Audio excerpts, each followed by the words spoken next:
Hello, everyone, and welcome to IAMCP Profiles and Partnership, the podcast that showcases how Microsoft partners and IAMCP members grow their businesses by collaborating with other members and partners. I'm your co-host, Anthony Carrano, and in each episode, we sit down with some of the most innovative and successful partners in the Microsoft ecosystem to uncover how they're scaling, differentiating, and building trust-driven partnerships that accelerate growth. The International Association of Microsoft Channel Partners, or IAMCP, is a global community where Microsoft partners connect, collaborate, and grow together. Whether you're looking for new partnerships, new markets, or new opportunities, IAMCP helps partners build stronger businesses through shared knowledge and meaningful relationships. Each episode features innovative leaders from across the Microsoft ecosystem who share their stories, lessons learned, and practical strategies for creating customer value and accelerating growth. But before we get started, I'd like you to think about two questions. Number one, what truly differentiates your company from every other Microsoft partner selling the same technology? And two, if your marketing disappeared tomorrow, would your customers still understand the unique value only your team can deliver? Well, today's guest has spent more than a decade helping Microsoft partners answer exactly those questions. Joining us is Erica Hakonson, CEO of Maven Collective Marketing, a specialized award-winning agency dedicated exclusively to helping Microsoft partners strengthen their go-to-market strategy, elevate their brand, and accelerate growth. Erica is also a passionate leader within the IAMCP community, helping relaunch the IAMCP Canada chapter while continuing to empower partners across the ecosystem.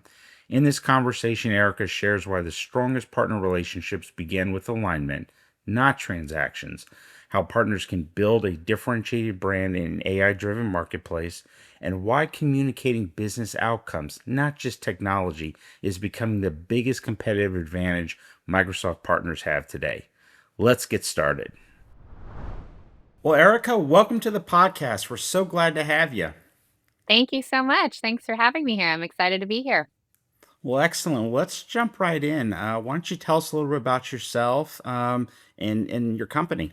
So, I'm Erica. I'm the founder and CEO of Maven Collective Marketing. We have been in the Microsoft partner space since 2012. Myself, actually, much longer. Not going to let you guess my age, but I used to work at Microsoft, and that's what brought me into the Microsoft partner ecosystem and kind of made me fall in love with this very challenging and complex world of Microsoft community and Microsoft partnership. And then led me here today to where I get to be on the podcast doing IMCP and profile with you two. So thanks for having me. Excellent. Now I know, marketing, is as you know, covers a lot of ground. Maybe just for our audience who's listening, maybe kind of, share a little bit more specific areas of marketing that Maven tends to focus on. Yeah, absolutely. I love that we're in the same space and yet we don't do the exact same thing. So Maven Collective is really focused on Microsoft partners go-to-market strategy, both into Microsoft. So we spend a lot of time with partners in Partner Center, on their business profile, on their marketplace listings, choosing to be transactable, co-sell ready, all of those pieces, figuring out co-op and incentives, and all of those change every year. Spend a lot of time in that co-op guide. And then Hmm. out to market as well. So creating demand, developing market, all of those pieces, anywhere from, actually brand positioning and to go to market, really traditional things like website launches, somewhat new things like answer engine optimization, paid media, social media, media relations, lots of content, graphic design, and development of different mediums of content. This year has been really fun because we've experimented a lot with AI generation, Hmm. both to complement what we're already building and to supplement areas where our client maybe doesn't have the bandwidth to kind of get things to market as fast. So that's been a real interesting venture this year. So learning from failing, Hmm. lots of Hmm. lots of tools that you expect to work certain ways and work other ways. But yeah, it's pretty vast, but we're solely focused on the Microsoft partners, and so we're kind of A to Z for them. Definitely can appreciate that as we experience a lot of those same things. But before we get into your story, which you were the winner for Global and Americas. And so really excited for you to kind of unpack that for our audience. I Thank heard a you. little bit about the relaunch of the IMCP Canadian chapter. So tell us a Yeah. little bit more about what's going on. Very excited about this. I know those of us up above the 49th parallel have been waiting for this day to arise. I'm happy to be a part of it. I'm happy to have a great team coast to coast helping with this relaunch. And of course, support of the Americas board has been really helpful. So we relaunched the beginning of this year, 2026, and we're hosting events across, well, almost across all of Canada. So we're getting in-person events in Toronto, Vancouver, Calgary. We have a Jays game coming up. So we're really excited to get partners re-engaged and working with each other in partnership, really networking across this vast ecosystem and hoping to add some events in Montreal and Edmonton and other places as we get more partners coming on board from those regions as well. So Hmm. very excited. All Canadian partners listening to your podcast, please come check it out and join. I'll definitely Absolutely. provide you the link so you can see what their schedule looks like this year. Absolutely. And there is the Canadian chapter does have its own LinkedIn page, right? We do. We have our LinkedIn Okay. page. We have our own calendar of events. We have Excellent. sponsorship available. We'd love to have more That's it. sponsors. I think I plugged everything. There we go. That's it. That's it. And we'll have all that and more in the show notes. And so, one other just quick little final question about the Canadian chapter before we jump into the story. So, obviously, you're covering, like you said, a vast geographic area. So, are you guys rotating your in-person events throughout the Yeah, country? exactly, Anthony. Yeah, Okay. exactly. So we're getting everyone the ability to meet and network in Okay. person while still being able to attend virtually. So, our next chapter meeting coming up is in Toronto. I myself is in Vancouver. I'd love to be there in person, but I can't. So I'll be able to join via Teams while the Toronto chapter or the Toronto meeting will happen in person at the Microsoft office with lunch and lots of networking time. So we'll still allow everyone to attend from across the country, but I'm really looking forward to going to the Jays game in person. So I will be doing some traveling to make sure that I get to connect with everyone across the Canadian chapter. Well, and yeah, and those listening, make sure you check out the IMCP calendar as well as the IMCP Canada LinkedIn page. All right, Rudy, let's get into the story, man. Well, Erica, congratulations on your advisory award. That was a Thank great you. achievement. Thank But you so much. so, so in this story that we're about to showcase, can you tell us a little bit about the client? You don't have to share a name or an industry, but can you tell us about the challenges this company was facing and how you came about and helped them, and what led to your award? Yeah, I appreciate that. So this client was and is a modern work partner. They recognized that they had some challenges with really differentiating themselves in the market and then also go to market activities. In the past, they had worked with other agencies. They had brought some staff in house to take care of marketing for them, and they just kind of couldn't crack the nut of how to get into the market with a different message that really resonated with their target audience and then how to stay consistent in driving demand. What was great is when we came in, they had a very solid sales team. Like it was evident that if you could put some great leads in their lap, that sales team could close. And so that was this distinct advantage that we really wanted to take advantage of. We started with just doing an audit of their landscape, figuring out what was working for them and what could they be doing a little bit better? And then what other channels could they be turning on? We know that websites aren't the only thing being used by the different demographic of buyers today. Some generations would look at the corporate website as a last resort. Others, that's the first place they go. So that channel mix, that like being in the right place at the right time, was something that they hadn't quite nailed. What was great was they're really open to thinking about their brand in a different way, understanding the value they could bring to clients in a different way, which allowed us to go interview their clients and start to talk about the value and the outcomes they were bringing, not just the technology they were working on. So, what ultimately led to the numbers that we were able to achieve was them believing that they were providing extra value beyond the technology, beyond being a modern work partner. They were really providing a service that transformed and changed and elevated people's workplaces. And we were able to put that into their messaging, track that with their case studies and metrics, and then really go to market with a strong very differentiated approach to how companies are talking about partnering with institutions and really building up their workplace maturity and building up their ability to collaborate and making work just a lot easier and more enjoyable through enablement of elevating workplace technologies. So that was the message, and then it was really just getting it in the right places and the right spaces so that we could drive those leads and, like I said, hand it off to a very capable sales team that was able to bring them in with solid messaging and solid results where they could, you know, show this is exactly what we specialize in, bring us in and let us do this for you. You mentioned the beautiful word collaborate. That's always a challenge working with Mhm. folks, right? So, Yeah. can you tell us a little bit about what the collaboration process looked like?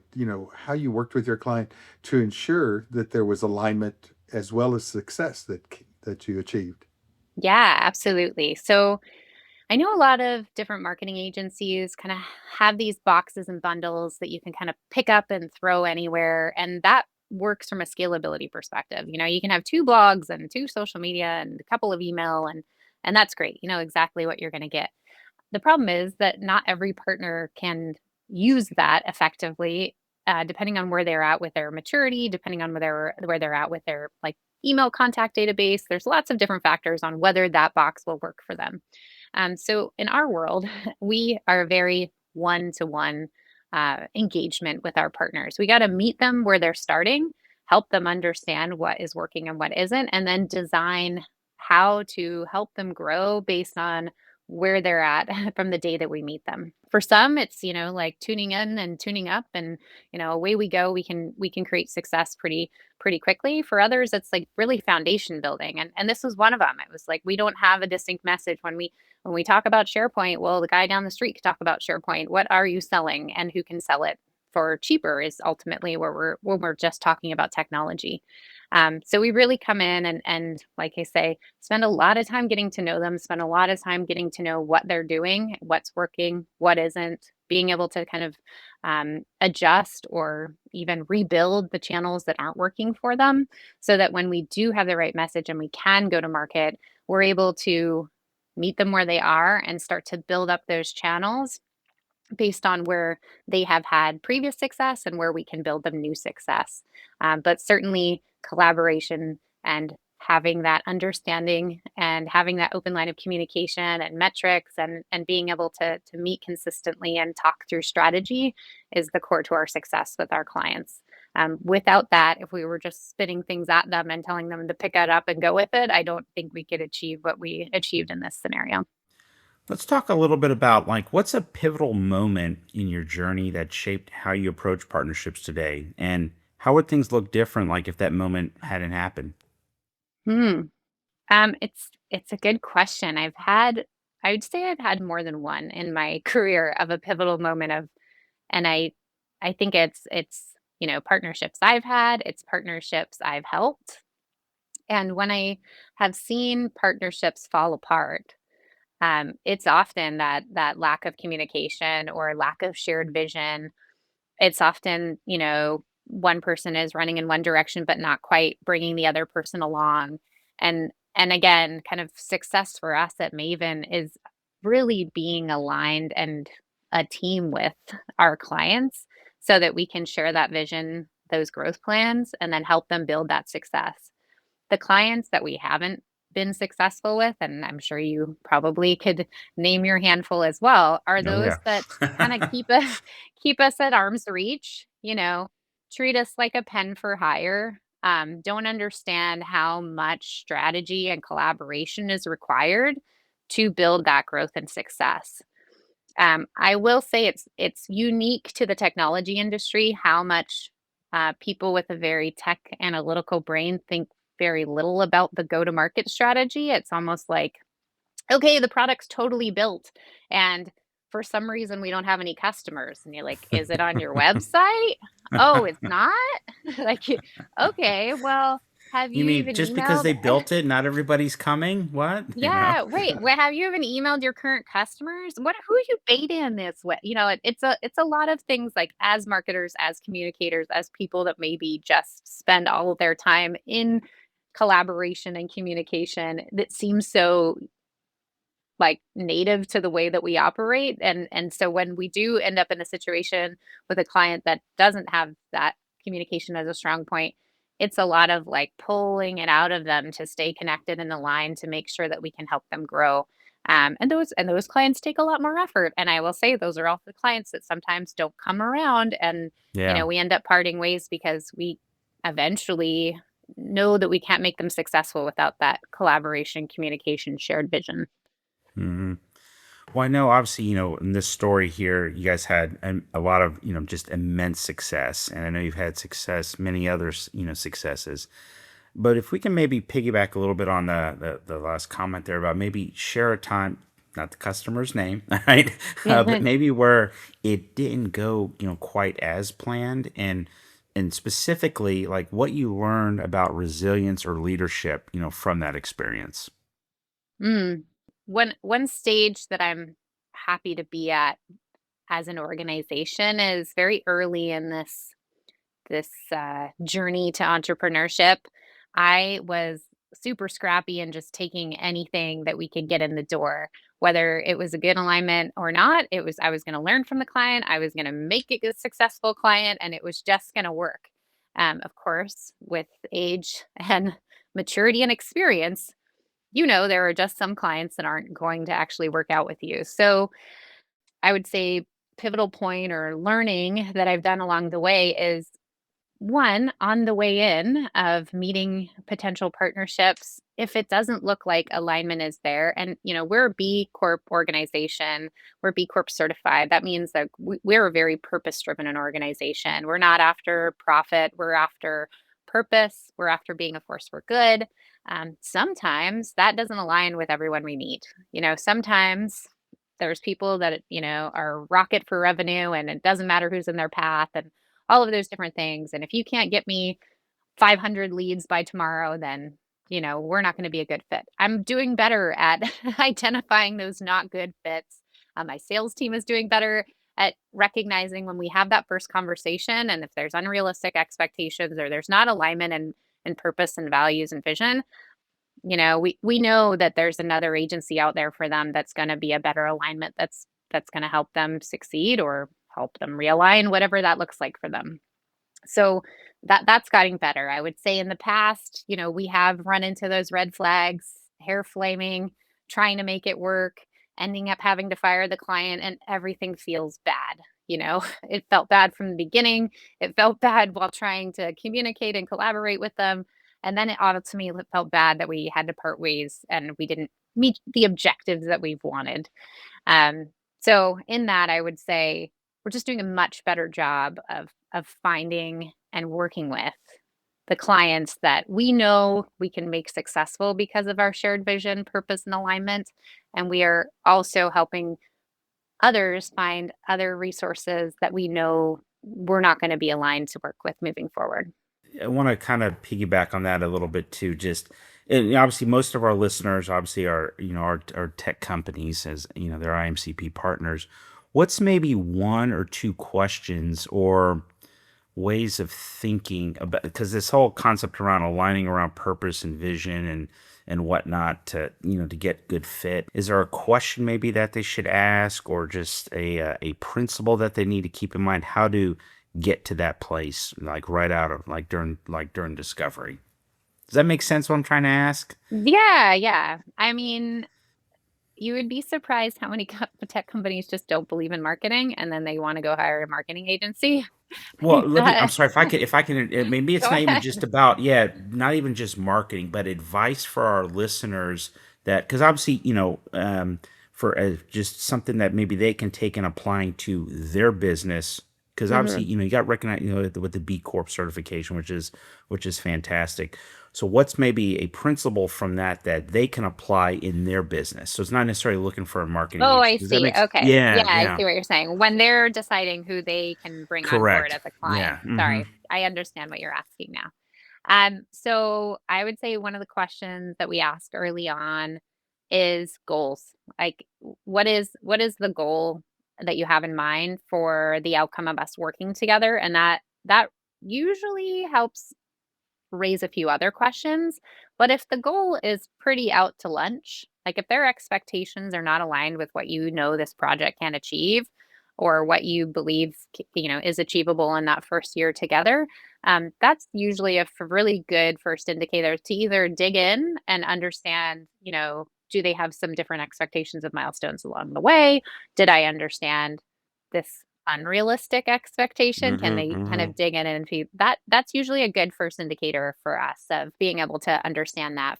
From a values perspective, you can find out a lot about a company about the way they show up online, um, in their own social media, in often we'll sign up for communications from the company if we're going to meet with them.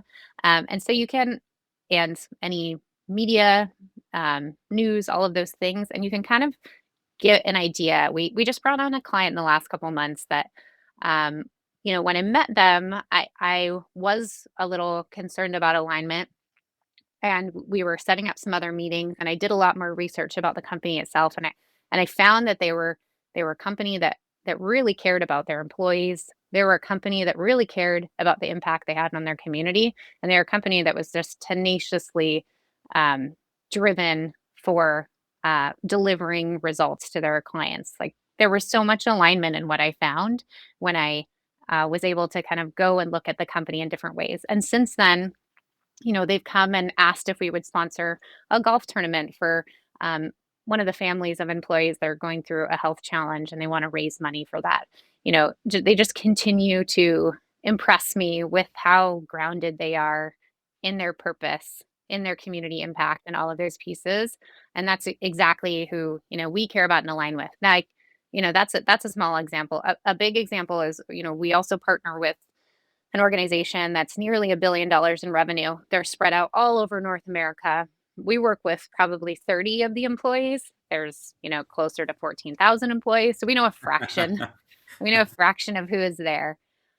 What it continues to impress me though, is each time we meet someone new, and maybe we've met more like, I don't know, 50, 60 employees because we've done Partner of the Year award submissions. So maybe we talk to them once, but we don't work with them on a daily basis.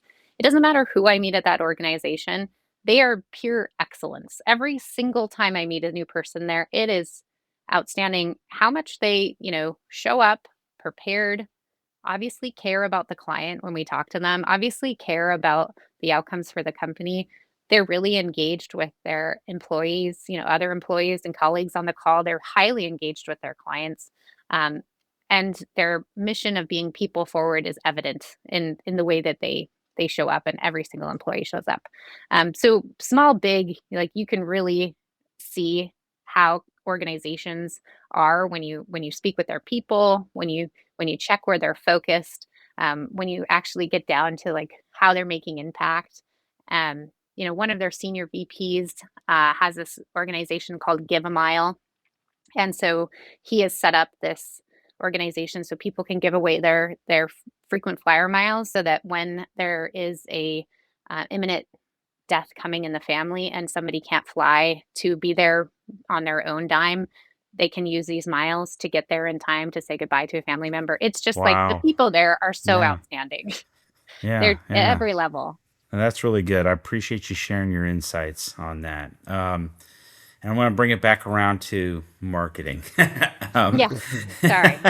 uh, now, what just in your experience, and this could either be, you can either touch on, go back to, the story in which you won the award, or if you want to just speak in general, or if you want to, touch on other experience. But what advice do you have for other Microsoft partners specifically looking to clarify their value prop and accelerate their marketing, impact? And got me thinking too, especially it was earlier, like in this conversation, you're saying, oh, well, this guy, sells SharePoint here, and this other guy sells it down the street, and they're selling the same thing. Obviously, honing Hmm. that value prop is so, so key. So, love to So hear your key. insights. Yeah, I mean, I'm sure, Rudy, Anthony, you have a lot of experience in trying to look at the same companies and say, yes, I know you work on SharePoint or Azure or Power BI or Dynamics BC. I know, and we'll talk about that, but that isn't why people are choosing to work with you. And so we're always trying to get our clients to think about yes, you're a technology company, but that isn't actually what you deliver. Like you deliver the outcome, you deliver the ability for people to like sleep at night with knowing that this operation is now taken care of, knowing that there isn't duplication or human error, all of those pieces. So foundationally, with new clients, we usually spend a lot of time on their brand messaging because there are very few partners out there that have done that work. Mm-hmm, Like I said, mm-hmm, sometimes mm-hmm. it's like we build it and then we figure out where we're going to put the storefront. Um, and and even if they have done it, they may not be who they were 5 years ago. I mean, currently, Maven Collective, we're going through a brand messaging shift. We're going through a website rebuild this year. It's really challenging me to start thinking about our organization very differently because the website we built 5 years ago is not who we are today. And so organizations have to continue to evaluate who they are, how they show up in market. Even like I said, scrappy little, I started this business and I was just a consultant. I was hungry and taking everything, and even bad contracts that I shouldn't have been taking just to like know that I could exist. I like, if I still had that mentality and operated like that, I certainly wouldn't be where we are now, and I certainly wouldn't be talking to you because I wouldn't have any results to have submitted for this reward, right? So I think that that's one thing that maybe a lot of organizations or leaders or culture builders don't think about. It's like, oh, we've done that. Remember that 10 years ago we did that brand messaging exercise? Like, we know who we are now. Like, done, dusted. Let's go put in this new technology. It's like, no, actually, everything is evolved. You as a person are definitely different than you were 10 years ago, and certainly organizations are organic and grow that way as well. The market has completely changed. Every single partner we meet, it's like, well, get AI on our website. Okay, great. What are we saying about you and AI? Like, just throw AI on your website isn't the answer to saying you're an AI partner. It's like, what are you doing with AI? What are you helping and building so that you're advancing other organizations with AI? Like that's not a strategy, that's just a keyword. Mm-hmm. So that's what I would encourage people to think about is, one, it's something that has to be revisited more than every 10 years. It should be every couple of years. There's certainly tweaks that we do every year. And also, you aren't the technology you sell. You are the value you bring your clients. You are the outcomes you bring your clients. You are the benefits that you deliver to your community. So, what are those things? If you're not talking about that, then you're selling the same thing the other Microsoft partner is selling down the street, and then Yep. you're just competing on cost. And Yep. that's a fast way to the bottom. Yep. The race to the base. That's for sure. Yeah. Yeah. Excellent. Well, So really appreciate. Oh, go ahead. I'm sorry. I was just going to say one quick way to look at this for yourself as a partner is look yourself up on any of the chat AI. Ask what this company does, what do they deliver, and that's a usually a pretty honest way to understand. Now, if you've peppered your chat AI already with all of the great things about yourself, then it's going to lie to you and love you and you know start a new instance if it knows too much. Don't let it lie to you. Let it be honest. But it is a really good way if it's not already polluted with your own egotist love for everything that is you, because that's what chat likes to do. Yeah. It's a very good, honest way to figure out what's being reflected into market. Thank you. That's fantastic. Appreciate that. Well, Erica, I've got a few follow-up questions because we talked about technical people. The technical people, the industry we're in, are very analytical. So, Hmm. what behavioral analytics, shape your creative decisions and strategies that you work on campaigns with partners? Yes, you are absolutely right. We picked for marketers one of the toughest industries to exist in, if you aren't really data driven and metric driven. Luckily, I have a bit of both brain, and we internally also have very data driven people. The creative side and the measuring of the creative side is always interesting to explain to analytical people. So we like to put in a benchmark from day one when we start working with someone. So if they don't have analytics and they don't have Ahrefs and they don't have, Clarity and Bing Master Bed Master Tools and Google Search Console and all of the things that we need to be able to get, like, benchline where they are today, that's where we start. Look, it doesn't matter where you're performing. We hope you're performing great, but we just need to know where you're performing so we can track as we start to deploy things, whether these metrics are headed in the right direction or the wrong direction. We may need to change course. That and not everything can be measured in a lead, like some things can be measured in awareness, impressions. We have clicks. Clicks aren't creating conversions. Okay, let's rebuild that landing page. Okay, let's try a new creative. Maybe the messaging's off. Maybe the offer's off. Let's try a different iteration of this. So for us, data is the only way we can, one, prove value to our clients because it's nice when they think things look good and are pretty.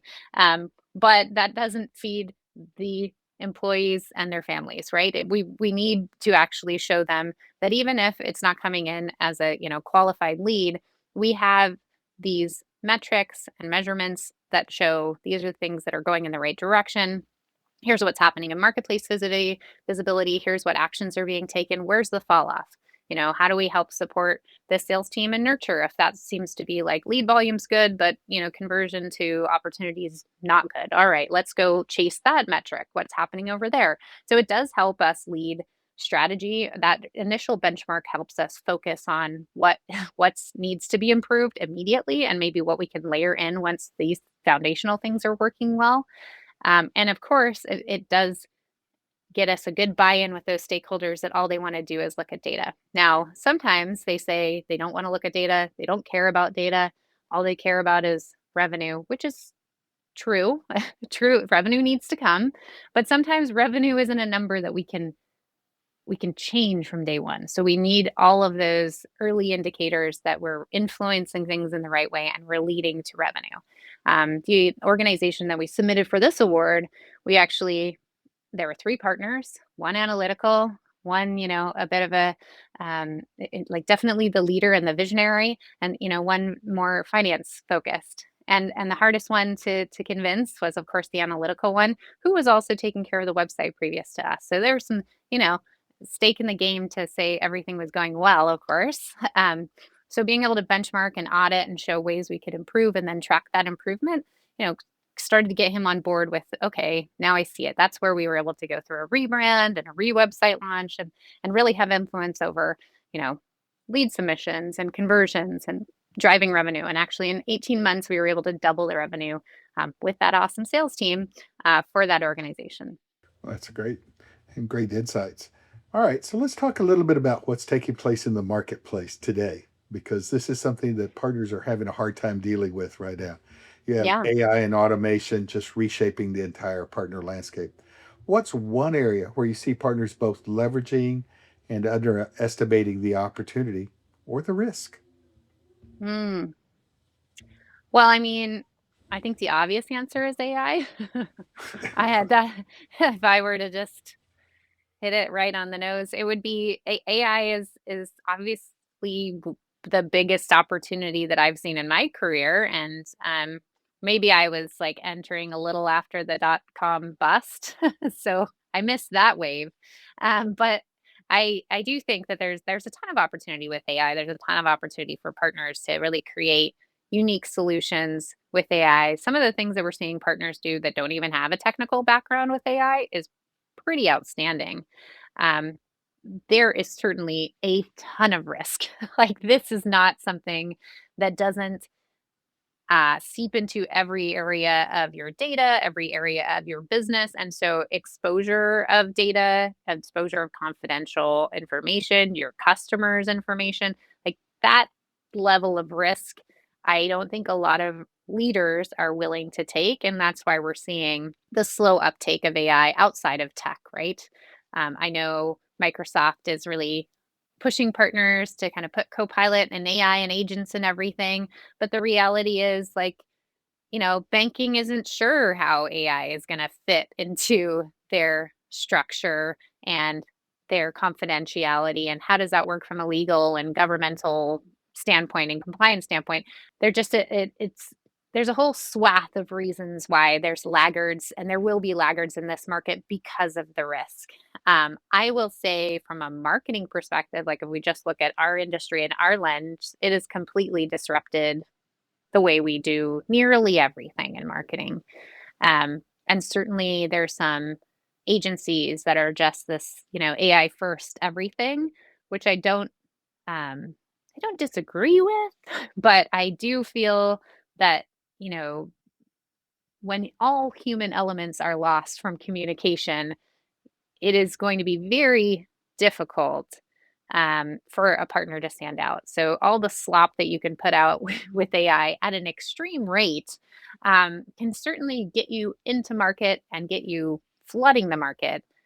But as we were talking about earlier, having that unique, distinct value and really standing out as a partner, I can't see how you do that by letting AI generate every piece of your marketing and slopping it out to market, even at the volume of I can post every day, I can post 10 times a day, I can write 50 blogs a month, you could do all that with straight AI, but like what value does that cost your brand? And how does your credibility align with whatever's coming out of AI? So I do think, there's great opportunity. I mean, we're building agents, we're learning a lot of AI, we're doing a lot of training for ourselves to figure out how we're going to integrate AI both into our company, which we have, and out to our clients, which we are. But it's certainly measured. It's certainly being aware of the risk, having the risk acknowledged in the way that we're using it, and we're being very transparent about the way we use AI. So, over the course of your journey, Erica, if you could maybe just kind of look back, right, and give your younger self one piece of advice about building. I know I was thinking about maybe building partnerships, but I'd say, maybe building a business in this ecosystem. What would it be? I mean, I can go both. Yeah, let's do it. We Let's do it. Yeah. we have partnerships as well. I mean, the IAMCP being a great example of we've been working with the IAMCP um, for 4 going on 5 years, in very Okay. different capacities, like finding the virtual chapter over COVID and being very happy to be able to connect with so many people there across North America. And then connecting live with a lot of chapters as, travel began to open back up. I know we're not supposed to talk about COVID, but it was really exciting to be able to get in person with a lot of IMCP members again as we started to venture out, and so that partnership was really important to us. It really helped us connect to a lot of different organizations across North America and Europe and the community. So I would say, IMCP is a great partnership for us. We equally participate in the Dynamics community in different ways, like Directions North America. We're putting on their marketing day with partner talks and MS Dynamics World, and they're people we collaborate with often, and really find value in. We participate in Dynamics, user group and Dynamics communities, and so there's lots of different, partnerships that maybe aren't structured as much as like I'm a Microsoft partner, which we are, um, but that really have like more relationship and partnership value in the day to day of running the business.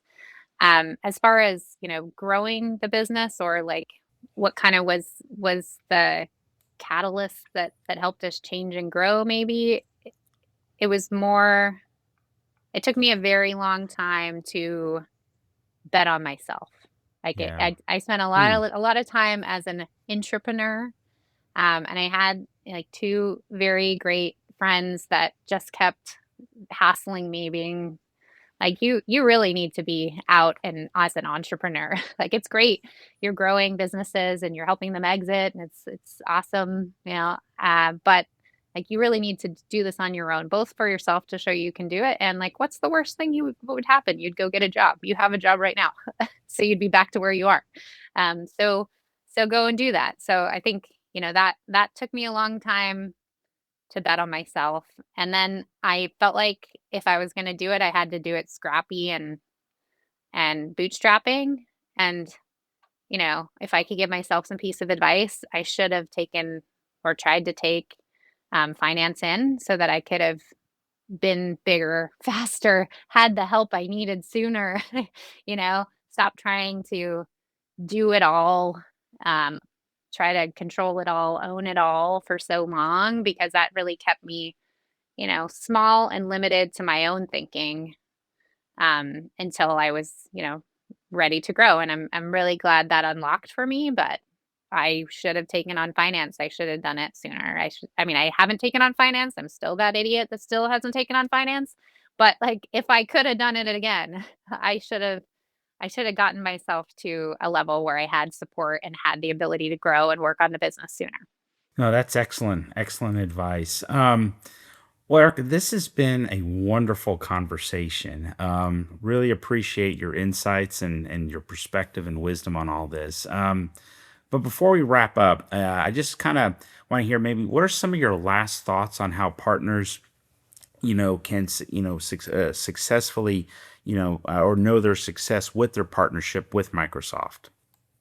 Yes, I am so glad you asked that, Anthony, because we actually are launching again our Microsoft Partner Global Nice. Benchmark and Success Index, and it's a benchmark of Microsoft partners globally. Those that participate are the ones that get access to it first, and it's a really great lens to look at your relationship with Microsoft through other partners' success. The responses we get come from all over the world. They come from managed partners, unmanaged partners, software development companies, system integrators, channel partners, all over. And we dissect that data and we, cross sectionalize it so partners can see different ways people are finding success in partnership with Microsoft through marketplace, through participating in communities like the IAMCP, and maybe where they're investing that they invest a lot of time in, like MVPs, but like, is that translating to direct leads from Microsoft? Is that translating to, like net out funding incentives? Like, when we cross sectionalize it, not really. The ones that have MVPs aren't really, gaining more traction than those that don't. So I just, really excited to put this resource out. It's brought to you by the Microsoft partner community because they're the ones that invest the time to respond. And it's given to the Microsoft partner community as an index to help them in relationship with Microsoft. Where do you find that success? What can you try or what can you move forward with? What can you invest in that can help you be more successful with that? And so it's completely based on data. It's a free Nice. resource. We're really happy to And have how would people everyone be have able to access. get a hold of that? Will they go to your Yeah, website or is it on yeah, your LinkedIn page or yeah. how Well, can folks get it'll that? be both. Yeah, it'll be Okay. both. Okay. So we'll definitely get you the link, and they can download it for free. They can participate in this year's upcoming index, so they'll be able to benchmark by taking our questionnaire. And we're really happy to put this into the community again this year. Really excited that it's continuing. Excellent. Well, we'll be sure to include that in the show notes. Well, Erica, once again, thank you. This is wonderful. Really appreciate all your perspective. What are some of the best ways folks can reach out and connect with you?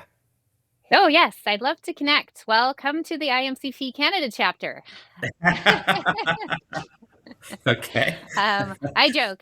Not everyone's Canadian, I know. But you're welcome to, because once you're an ICMCP member, you can join any chapter location. So come We visit can us in redub it. Canada. The nicest INCP members are up in Canada. That's it. Yes, I agree. I agree with that. I am also, of course, I'm on LinkedIn. I'll provide you with that. Our website is mavencollectivemarketing.com. You can learn more there. Like I said, we're working on a new one, so stay tuned. Maybe you can just watch the transformation before and after. And then I'm at a lot of chapter events for the IMCP and for Dynamics communities, Dynamics user group, and Direction. So I hope to meet you in person at one of those as well. Sounds great. Well, thanks again, Erica. You enjoy the rest of your day. Thank you again for having me, Anthony and Rudy. It's been my pleasure. Excellent. Take care. Take care. Bye bye. Well, that was a great episode. I really appreciated having Erica on. I thought she just had a lot of great perspective. And I know one thing in particular that really stood out to me was just the emphasis she placed on the importance of alignment, between themselves, and the customer. Just, not only just going beyond just kind of goals, but just talking about values and cultural alignment and how that really just helps create a lot of just, a better overall experience for everybody involved. I really appreciated that. How about you? Well, I found her answer real interesting when I asked her the question about behavioral analytics. And, the fact that we deal in the IT industry, you're dealing with very technical people, very analytical people. And her insight on that in how she uses the behavioral analytics to help her shape her creative and strategy decisions because she explains all the data that she's collecting and then shares that with these analytical people. So sometimes you're dealing with technical people, sometimes you're dealing with more sales driven people or revenue focused people. And sometimes you're dealing with more messaging. And so, how she takes those analytics and shares them with each individual group to make sure that they understand, because a lot of technical people don't understand that marketing is a data driven industry. Mm-hmm. And if you understand that, then you can help your customers better understand the effort that's being undertaken and required to drive the results that they're looking for. Mm-hmm. Mm-hmm. No, that was really on point. And the other thing I'll just say, like, that I really appreciated was she made the point because we're talking with Microsoft partners. You had these with technology companies, dealing with very technical people, but just a nice reminder that for these folks that you are not the tech that you sell, but it's about the value that you're actually bringing to your customers. And so just the importance of including that and in terms of your overall brand messaging and how you're perceived, but also as a way to really differentiate yourself as a fellow Microsoft partner in this space. So I thought that was really on point. Absolutely. No, it's a good interview. So, everyone, thank you for joining us on this episode of IMCP Profiles in Partnership, powered by Dunamis Marketing. We hope you enjoyed this podcast and find it useful and inspiring. If you did, please subscribe, rate, and review us on your favorite podcast platform. One of the best ways to partner for success is to join IAMCP, a community of Microsoft partners who help each other grow and thrive. IAMCP members can find and connect with other partners locally and globally and access exclusive resources and opportunities. Whether you're looking for new customers, new markets, or new solutions, IAMCP can help you achieve your goals. To learn more, visit the website at www.iamcp.org.